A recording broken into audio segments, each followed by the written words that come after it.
Hello friends, welcome back to our channel. So இந்த வீடியோல என்ன பார்க்கறோம் அப்படினு பார்த்தோம்னா 9th ஸ்டாண்டர்ட் 9ஆம் வகுப்பு சோஷியல் சயின்ஸ் சமூக அறிவியல்ல தலைப்பு வினாக்கள் கேப்ஷன்ஸ் அப்படினு சொல்லுவோம்.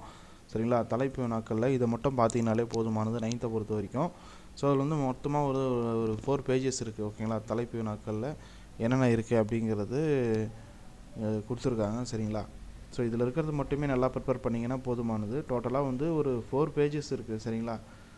இதுல வந்து பாத்தீங்கன்னா உங்களுக்கு வரலாறு சரிங்களா அதல வந்து உங்களுக்கு ஒரு 22 இருக்கு அடுத்து வந்து புவியியலுக்கு கொடுத்திருக்காங்க பின்வரும் வினாக்களுக்கு காரணம் கூறுக give reason அப்படினு சொல்லுவாங்க சரிங்களா அப்போ தலைப்பு வினா அதாவது caption and give reason இந்த டாபிக்ல இருந்து क्वेश्चंस வரும் அது அடுத்து வந்து வேறுபடுத்துக distinguish between ஓகேங்களா சோ அதல இருக்க கூடிய வினாக்கள் சோ இத மட்டுமே 9th சோஷியலுக்கு இத மட்டுமே பார்த்தா போதும் வேற எதுமே உங்களுக்கு தேவை இல்ல 10th வேணா கொஞ்சம் நிறைய படிக்கலாம் 9th க்கு இது போதுமானது ஓகேங்களா சோ தலைப்பு வினா அதுக்கு அப்புறம் give reason காரணம் கூறு வேறுபடுத்துக distinguish between சோ இத பாத்துக்கோங்க இதுக்கான லிங்க் டிஸ்கிரிப்ஷன்ல கொடுக்கிறேன் மறக்காம உங்க நண்பர்களுக்கு ஷேர் பண்ணுங்க Telegram குரூப்ல நீங்க இதுவரைக்கும் ஜாயின் பண்ணல அப்படினா ஜாயின் பண்ணிடுங்க ஓகேவா Thank you friends